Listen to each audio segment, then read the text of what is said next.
피디님, 그러면 이렇게 미국의 치안과 마약 문제가 심각해지고 있으면 바이든 정부, 지금 민주당 정부는 좀 어떤 노력을 실제로 좀 기울이고 있나요? 당연히 바이든 정부도 치안을 잡기 위해서 노력을 하고 있다라고 말하고 있고 실제로 뭐 상식적으로 어떤 정부가 자국의 치안 상황이 악화되는 걸 그냥 보고 있겠습니까? 그렇죠. 근데 이게 역부족이거나 혹은 공격을 받을 수 있는 포인트가 하나 있는데요. 이게 트럼프 쪽 지지자들은 이렇게 얘기를 합니다. 너네들이 치안 상황을 악화하도록 내버려 뒀잖아. 이게 무슨 얘기냐면은 4년 전이죠. 2020년에 미국에서는 BLM, 블랙 라이프스 매터라는 흑인의 생명도 소중하다라는 그 시위가 아주 크게 벌어졌습니다. 당시에 이제 흑인 조지 플로이드가 경찰의 뭐라고 할까요? 진압을 폭력적인 진압에 의해서 목숨을 잃은 불행한 사건이었는데요. 그 뒤로 미국 전역에서 인종차별에 반대하는 시위가 벌어졌었죠. 그 시위대의 구호 중에 하나가 뭐였냐면은 이 경찰이 너무 방대해서 예산이 많다 보니까 이 인종차별하거나 네. 또 강력한 좀 과잉 진압을 하고 있다라는 거예요. 그래서 경찰의 조직을 축소하고 예산을 줄이고 진압 매뉴얼도 바꿔라라는 요구를 많이 했어요. 그러다 보니까 실제 주 정부나 지역에서 그런 것이 채택된 곳이 많고 경찰의 예산이 늘지 못했죠. 네. 그러다 보니까 트럼프 쪽에서는 봐봐 경찰의 예산을 늘리지 않았으니까 이런 문제가 생긴 거 아니야라고 그쵸, 이제 그쵸. 공격을 하는 거고요. 동시에 또 하나는 이 트럼프와 바이든이 차이가 나는 것 중에 하나가 이민 정책입니다. 네. 아무래도 민주당과 바이든 정부는 불법 난민이나 이민들에 대해서 좀 더 우호적인 편인데 이 최근에 이제 안 그래도 먹고 살기 힘든데 남미에서 많은 난민들이 오면서 도시의 미관도 안 좋아지고 일자리도 뺏기고 이분들이 또 노숙을 많이 하면서 치안이 안 좋아진 건 사실이거든요. 그렇다 보니까 결국 너네들의 이민 정책도 문제가 있는 것이야. 라고 이제 공격을 하면서 네. 이제 트럼프를 지지하시는 분들은 이거를 바이든 정부의 탓으로 이제 몰고 있는 거죠. 아, 그렇군요. 그러면은 또 피디님 그 말씀 들어보니까 마약 문제는 뭐 그렇다 치고 치안 문제는 훨씬 더 이건 좀 뭔가 더 직접적으로 좀 문제가 있다고 느낄 만한 요소가 있다고 느끼거든요. 특히 네네. 한국에서는 그 이 블랙 라이브 매터 요 시위 때 어떤 흑인 분들의 인권에 대한 평화로운 시위보다는 막 상점을 약탈하거나 막 불타고 막 이런 거 위주로 많이 자극적으로 보도가 된 것 같은데 네. 피디님이 보시기에 그런 시위가 주로 있었는지 아니면 대부분은 뭐 평화로운데 그런 것만 좀 미디어에 소개됐는지 좀 궁금합니다. 사실은 뭐 대부분은 평화로운 시위였고요. 인종차별에 항의하는 일반적인 시민들이 참여했던 시위였습니다. 다만 말씀하신 대로 일부에서는 폭력적이고 무장한 채로 이렇게 시위를 했던 곳이 많습니다. 뭐 실제로 뉴욕 같은 데도 초기에는 다 건물에 바리케이트를 쳐가지고 약탈을 막으려고 했던 거고요. 특히 심했던 곳이 서부의 뭐 시애틀이라든지 포틀랜드 같은 곳이에요. 거기가 가장 미국 사회에서 가장 진보적인 곳이거든요. 네. 그런 쪽에서는 실제로 무장 투쟁이 오랫동안 폭력 투쟁이 계속됐었고 무장 시위, 폭력 시위가 그리고 그러다 보니까 이 또 그 시위를 반대하는 극우 쪽에 있는 자경단이 또 등장을 했습니다. 프라우드 보이스라든지 이분들은 주로 트럼프를 지지하는 사람들이죠. 네. 이분들이 충돌해가지고 서로 총격전을 벌여서 사망하는 일도 벌어졌고. 아니 그 서로 지지 정당이 다르다고 총격전을 벌이나요? 아니, 그때 당시에는 정당이라는 표현을 하지 않고 이 인종차별에 반대하는 사람들이 무장 시위를 하니 폭력 시위를 하니 이쪽에서는 트럼프 지지자들은 이거를 진압해야 된다. 우리의 질서를 어지럽히고 있다라고 해서 자경단을 만들어서 그들과 맞선 거죠. 그 상점 약탈하니까 방어해야 돼. 네네. 근데 이제 이분들은 경찰이나 군인이 아닌데도 총으로 무장을 한 채 그쪽을 진압하려고 하다 보니까 실제로 총에 맞아 죽은 일도 있었고요. 반대로 이 자경단이 이 폭력 시위를 했던 분들에게 총을 맞아서 죽는 일도 벌어졌어요. 이게 참 심각하군요. 정말 네. 내전 수준이군요. 그러면 피디님 좀 이렇게 또 저도 조사를 해보니까 이거를 그럼 뭐 저희 생각에는 강력하게 진압을 해야 될 것 같은데 샌프란시스코 같은 지역에서는 뭐 일정 금액 이하는 도둑질을 해도 경범죄로 처벌하지 않고 그냥 놓아준다. 그래서 막 영상 보니까 막 상점에 우르르 몰려가서 훔쳐가는데 뭐 아무것도 못 하거든요. 경찰이나 이런 경호원들이 이게 뭐 실제 일어나는 일인가? 이거 왜 이런 건가요? 이거? 실제로 일어나고 있습니다. 가장 심각한 지역이 샌프란시스코인데요. 스매시 앤 고라고 이렇게 표현합니다. 말 그대로 깨 부순 다음에 가져가는 거죠. 유리창을 부수고 차나 뭐 이제 그런 집에 있는 물건들 그다음에 진열된 상품들을 훔쳐서 달아나는 건데 사실 저도 샌프란시스코 취재를 갔다가 비슷한 일을 당해가지고 물건을 잃어버린 적이 있거든요. 그 정도로 주변에서 쉽게 그런 피해자들을 만날 수 있는데 네. 샌프란시스코 같은 경우에는 폭력 범죄 발생률이 네. 미국 전국 평균의 2배 이상이 넘는다고 그래요. 가장 이제 심각한 지역으로 지금 떠오르고 있는 상황입니다. 아니 근데 그게 이해가 안 되는 게 그 뭐 $1,000 이하의 금액을 도둑질을 하면 그냥 처벌하자고 체포도 안 하고 봐준다. 이게 저희 상식으로는 납득이 안 되거든요. 이제 여기서 이제 논란이 되는 게 프로포지션 47, 네. 우리말로 치면 바리안 47이라는 게 있습니다. 네. 캘리포니아에서 2014년부터 시행하고 있는 일종의 법률인데요. 정확한 명칭은 The Safe Neighborhood and Schools Act입니다. 그러니까 우리말로 치면 안전한 이웃과 학교법 이런 건데요. 이 법의 골자가 뭐냐면은 $950, 우리로 치면 한 120~130만 원쯤 네. 되죠. 그 정도 이하의 절도는 네. 경범죄로 처리한다는 거죠.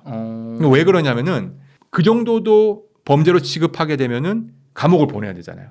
그러면 교도소가 수감자가 늘겠죠. 그쵸. 그럼 예산이 많이 들겠죠. 그러면은 이제 캘리포니아주에서는 그렇게 하지 말고 우리 $950 이하의 그런 범죄는 경범죄로 감옥에 보내지 말자. 그러면은 우리가 교정 예산에 들 돈을 아껴서 네. 그 돈을 학교 예산에 투자하자라는 거예요. 아. 그게 어떻게 보면은 뭐 의도 자체가 나쁘진 않죠. 그쵸. 하지만 코로나19 등을 거치면서 실제로는 뭐 과학적으로 통계가 나온 건 아니지만 범죄를 높인 게 아닌가라고 일각에서는 강력하게 주장을 하고 있는 상황이 돼버린 거죠. 아니 근데 이게 뭐 그 말로는 그럴 듯하지만 실제로는 지금 뭐 처벌을 안 한다는 거잖아요. 그러면은 또 피님 이해가 안 되는 게 아니 미국 나라가 교도소를 이렇게 돌릴 예산이 없나? 학교하고 교도소 중에 예산을 선택해야 되는 얘기잖아요. 그것도 좀 궁금합니다. 이게 사실은 현 미국 정부의 가장 큰 딜레마라고 생각을 해요. 한정된 자원이 있는 거고 한정된 예산이 있거든요. 미국도 당연히 뭐 아무리 부자 나라지만 한정된 예산이 있겠죠. 자원이 네. 있겠죠. 근데 이제 트럼프 쪽에서 그래서 공격하는 것이 네. 우크라이나 전쟁이나 외국에 돈을 쓰지 말고 그 돈을 가지고 우리나라 치안에 신경을 쓰자라고 이제 주장을 하는 거고요. 반대로 바이든 현재 정부는 우리가 미국이 갖고 있는 세계적인 책임이 있다. 그 또한 네. 중요하다. 그래서 효율적으로 돈을 분배하되 그거를 방기할 수 없다라고 얘기를 하는 거죠. 그러니까 트럼프 전 대통령이 막 전쟁에서 발 빼고 막 방위 분담금 내라는 게 그냥 하는 말이 아니고 그렇죠. 그 돈 아껴가지고 치안 강화하자 그 얘기군요 이게. 그렇죠. 그래서 사실은 그 트럼프 지지자들한테는 그런 어떻게 보면은 인기 영합주의적인 발언이지만 그쵸. 그게 먹히는 거죠. 그쵸, 먹히고 그쵸. 있는 거고 실제로 제가 보기에는 한정된 자원과 경찰력이 부족하다는 걸 어떻게 느끼냐면요.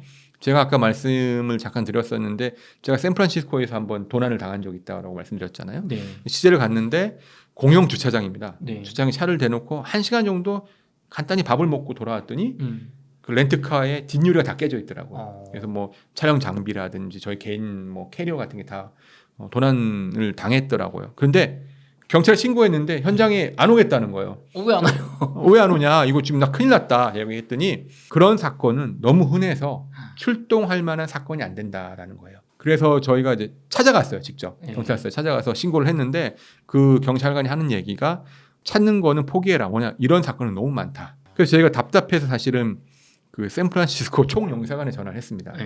그 이런 일을 당했는데 경찰에서 이렇게 얘기한다. 그랬더니 인종차별 같다. 진짜 이건. 느낌. 그랬더니 그렇지 않다. 인종차별이 아니다. 이런 일이 너무 많이 일어나고 있다. 실제로 다시 재찾는 게 힘들 것이다라고 얘기를 했고요. 그 저희가 도난 당한 게 한국 출장팀, 촬영팀이 그해 그 당시 2021년이었던 것 같은데요. 3번째다라고 얘기를 하더라고요. 그래서 뭐 찾는 건 힘들 거다 얘기를 했고, 근데 이 도난 조직은 실제로 마약이나 노숙인 조직하고도 많이 연결이 돼 있다고 합니다. 그럼 피디님 그게 2021년이라고 하면 지금은 2024년이잖아요. 그럼 그때보다 더 치안이 뭐 안 좋아진 건지 아니면 그래도 나아지는 방향으로 가고 있는지. 제가 최근에 외신을 보거나 듣기로는 제가 2023년까지 있었으니까요. 더 좋아지진 않고 있는 것 같고 안타깝지만 더 나빠지고 있는 것이 아닌가라는 생각이 들어요. 왜 그러냐면요. 이게 또 코로나19하고 관계가 있는데요. 네. 샌프란시스코 예를 들어보겠습니다. 샌프란시스코는 우리 흔히들 알던 실리콘밸리로 유명한 곳이죠. 그렇죠. 뭐 IT 테크 기업이 많고 혁신 기업들이 많은 곳인데 네. 이게 코로나19가 심해졌을 때 이 기업들이 대부분 재택근무를 했어요. 재택근무를 하니까 너무 좋은 거죠. 네. 코로나19 위험도 적어지고 그리고 회사는 비용을 줄일 수 있었고 직장인들은 뭐 그런 출퇴근 시간을 줄이면서 가정일도 같이 할 수 있는 건데 이게 코로나19가 끝났는데도 이게 너무 좋으니까 다시 사무실로 돌아가지 않는 겁니다. 지금 미국의 통계를 보면요. 미국 직장인의 절반 정도만 주 5일 출근한다고 그래요. 그 나머지 절반은 재택근무를 하루 내지 이틀 이상 하고 있는 거죠. 근데 이 샌프란시스코는 그런 경향이 아주 강했고 그러다 보니까 도심지에 있던 사무실들이 비기 시작합니다. 그러면 어떤 일이 벌어질까요? 내가 굳이 출근 안 해도 되네? 그러면 회사 가까운데 안 살아도 되겠네? 그렇죠. 좀 더 환경이 좋고 집값이 싼 외곽으로 나가게 되죠. 그렇게 되면 도심, 사무실이라든지 주택지가, 주거지가 공동화가 되겠죠. 그럼 제가 아까 말씀드린 그 자리에 누가 채우냐? 노숙인들이 옵니다. 노숙인들이 오면 뭐가 생기죠? 마약 문제가 생깁니다. 마약이 생기니까 치안이 안 좋아지죠. 그쵸. 치안이 안 좋아지니까 남아있던 사람도 또 떠납니다. 그쵸. 공동화는 더 심해지는 거죠.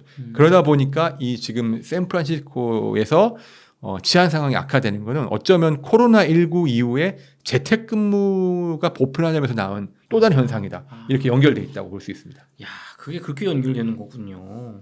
그러면은 약탈과 치안 공백으로 손해를 못 견뎌서 기업들이 철수하고 공실이 나는 게 아니고 공실이 이제 그 재택근무로 문화가 많이 바뀌어서 공실이 나니까 거기를 노숙인들이 많이 들어와서 치안과 약탈 뭐 이게 생기는 거라고 봐야 되는 건가요? 이거는 뭐 닭이 먼저냐 달걀이 먼저냐 그런 문제인 것 같은데 두 개가 연결돼서 복합적으로 악순환이 계속되고 있는 것이죠. 예. 그럼 우리나라 같은 경우는 그래도 우리나라는 뭐 우리 좀 인구 감소해서 좀 지방 이렇게 공동화되는 지역이 있지만 그렇다고 해서 거기에 막 뭐 노숙자나 뭐 마약 하시는 분들이 와서 그런 문제가 생기진 않잖아요. 네네. 그럼 뭔가 근본적인 이유가 있을 것 같은데 아까 서두에서 PD님께서 일자리가 사실은 모든 문제의 원인인 것 같다 그런 얘기를 해주셨단 말이에요. 네. 근데 또 트럼프는 소위 러스트벨트라고 하는 이런 일자리 문제 가지고 이제 전통적인 민주당 지역인 그런 쪽에서 표를 트럼프가 지금 가져가고 있다고 하는데 네. 이 내용도 좀 궁금합니다. 제가 사실 책에 그 부분을 아주 자세히 썼는데요. 아마 책을 읽어보시면 충분히 쉽게 이해하실 수 있을 것 같은데 아까 말씀드렸던 켄싱턴 거리도 사실은 거기가 아주 부흥했던 유명했던 공업 지역이었어요. 그런데 그 공장들이 떠나버린 거죠. 떠나면서 마약 중독자들이 모인 거거든요. 똑같은 현상이 미국에 다 일어나는 겁니다. 트럼프를 지지하는 핵심 지지층은 네. 아까 말씀드린 대로 고졸 이하의 백인 그리고 전통적으로는 미국의 오래된 산업이었던 제조업이라든지 농업 등에 종사했던 사람들이 핵심 지지층이고 거기서 트럼프 현상이 시작됐습니다. 이분들은 뭐 일리노이, 뭐 위스콘신, 오하이오, 펜실베이니아 뭐 이런 주에 사시는 분들이 주로 많은데요. 이분들은 공장을 다니면서 중산층 생활을 했기 때문에 기본적으로는 노조 활동을 많이 했어요. 그래서 대부분의 노조 활동 하신 분들은 친민주당 성향이었거든요. 그렇죠. 그런데 2000년대에 접어들면서 하나둘씩 그분들이 다니던 공장들이 문을 닫고 아시아, 중국으로 이전하기 시작합니다. 이제 인건비가 낮으니까요. 그렇죠. 세계화로 막 공장이 없어졌죠. 미국은. 그렇죠. 이제 세계의 분업화가 이루어지면서 직격탄을 맞은 거죠. 그러니까 내가 열심히 노조도 하면서 민주당을 지지했는데 네. 일자리가 없어지고 외국인들에게 거기 돌아가고 있네. 그리고 아까 말씀드린 대로 이 위대한 조국이 외국인들이 와서 내 일자리를 뺏고 있고 또 마약을 하면서 치안도 안 좋아지고 있구나라는 거죠. 그래서 이 직격탄을 맞은 경제적 이유로 직격탄을 맞으신 분들이 이거 안 되겠다. 난 도대체 왜 이렇게 내 삶이 안 좋아졌지? 분노와 좌절을 겪게 되는 겁니다. 그래서 그런 지역을 러스트벨트, 녹슨 지역이라고 하는 거거든요. 예전엔 잘 돌아갔지만 지금은 녹이 쓸어버렸다는 거죠. 근데 이때 짜잔하고 2016년에 트럼프가 등장합니다. 여러분 당신이 지금 힘든 건 분노하고 좌절하는 거는 당신 때문이 아니에요. 바로 외국인들 그리고 우리의 공장을 앗아간 중국인들 때문이에요. 중국 때문이에요. 그리고 거기에 그걸 허용하게 해줬던 저 워싱턴의 부패한 관료들 그리고 민주당 정부 때문이에요라고 이제 아주 대중들이 듣기 좋고 원하는 말을 해주는 거죠. 그렇죠. 이해할 수 있는 언어. 네, 아주 쉽게. 트럼프는 쉽게 말합니다. 아주 쉽고 간결하게. 네. 거기에 이제 예전에는 민주당을 지지했던 사람들이 옮겨가게 된 거죠. 그게 트럼프 현상의 시작이라고 보면 됩니다. 근데 피디님 이게 우리나라로 치면 전라도에서 뭐 국민의힘을 경상도에서 민주당을 뽑는 격으로 정말 정말 정반대의 정치성이 바뀔 정도인데 그 정도로 지금 이 지역의 일자리 문제가 이분들 입장에서 심각한 건가요? 그럼요. 지금 사실은 제가 취재 도중에 트럼프 지지하시는 분들의 집을 많이 가봤어요. 근데 그 동네 자체가 황폐해 돼 있어요. 예전에는 막 인구가 북적북적하면서 공장 다니는 사람들도 그 시끄러웠던 곳인데 아이들은 없고 당연히 다 다른 일자리를 찾아서 도시로 떠났고 그곳은 그 남아 계신 분들도 예전의 영화를 기억하면서 분노와 좌절에 차 있는 분들이에요. 집이 한 집 걸로 한 집이 비어 있는다든지 또 집에 계신 분들도 나이 드신 분들이 이제 이사를 하지 못해서 사시는 거죠. 안 가는 게 아니라 못 가는 거죠. 네네. 그런데 또 한편으로는 이분들이 사실은 그 공장이 외국으로 옮겨가면서 값싼 사실은 생필품들, 제품들을 샀던 거거든요. 물가가 사실 낮아졌던 거죠. 또 그런 부분에 대해서는 사실은 인식하지 않습니다. 누린 혜택은 지금은 어쨌든 내 일자리, 내 삶을 망가뜨린 것이 바로 거기에 있다라고 보기 때문에 분노와 좌절을 하고 있는 거죠. 그렇군요. 근데 또 피디님께서 미국은 내전 중 책에서 되게 놀라셨던 게 러스트벨트 지역에서 트럼프를 지지하는 미국 국민분들을 여러 분 만나 보셨는데 우리가 생각할 때는 트럼프 지지자면 막 과격하고 뭔가 좀 이렇게 폭력적이고 이럴 거라고 생각을 했는데 실제로 만나봤더니 뭐 엄청나게 선량하고 성실한 평범한 미국인이더라라고 적어주셨거든요. 실제로 굉장히 뭐 평범한 우리 주변에 있는 그런 이웃의 느낌인가요? 저도 사실은 편견을 갖고 있었는데 처음 제가 이제 미국에 부임해서 2020년에는 트럼프 지지자들의 집회를 가면 좀 무서웠어요. 왜냐하면 코로나19가 한창인데도 마스크를 끼고 있는 사람들이 없고 저희들 흔히 TV나 영화에 보면 미국의 그 우락부락한 백인 아저씨들 비이성적인 것 같은 딱 그 오토바이 타면서 두건하고 그런 실제로 그렇습니다. 트럼프 지지자들 중에는 그런 사람들이 많아요. 그런데 그분들을 직접 만나서 얘기를 들어보니 그렇지 않더라는 거죠. 그냥 평범한 사람들이더라. 제가 기억나시는 분이 트럭 운전수가 계셨어요. 그분도 오토바이를 타면서 트럼프 깃발을 달고 다니고 집에는 온갖 뭐 트럼프 선전물이 있고 트럼프에 대한 광 지지자예요. 제가 물어봤어요. 당신은 왜 트럼프를 지지하게 됐습니까? 했더니 이분이 트럭 운전사였는데 예전에는 그 공장과 이 항구 같은 데를 이제 납품을 하면서 상당히 좋은 환경에서 살았던 거죠. 근데 공장들이 없어지니까 당연히 일자리가 줄었겠죠. 그쵸. 일감이 줄었겠죠. 그러면서 가정 불화가 생기고 이혼을 하고 그 와중에서 트럼프가 나타나서 말을 해주면서 트럼프 지지가 된 거예요. 트럼프는 일종의 그분에게는 동료와 같은 거죠. 트럼프가 말하는 건 다 맞는 거죠. 근데 그분 집에 가서 얘기해보면 그냥 아주 평범한 분이에요. 다만 본인의 좌절을 얘기할 때나 정치적인 순간을 얘기할 때는 변합니다.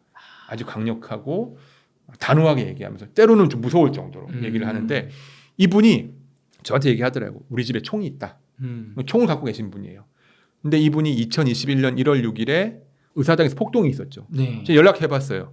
거기 있는지. 실제로 거기 있더라고요. 그러니까 우리가 1월 6일에 의사당을 막 점거했던 그 폭도들 같은 분들도 사실은 집에 가면 평범한 가장이고 다만 그분들에게는 그 사람들에게는 분노와 좌절이 있다라는 거죠. 어떤 내 일자리가 없어져 그 일자리가 없어서 이혼을 한다거나 뭐 경제적으로 몰락한 그거에 대한 분노가 있는 거예요. 네네 그렇죠. 그렇군요.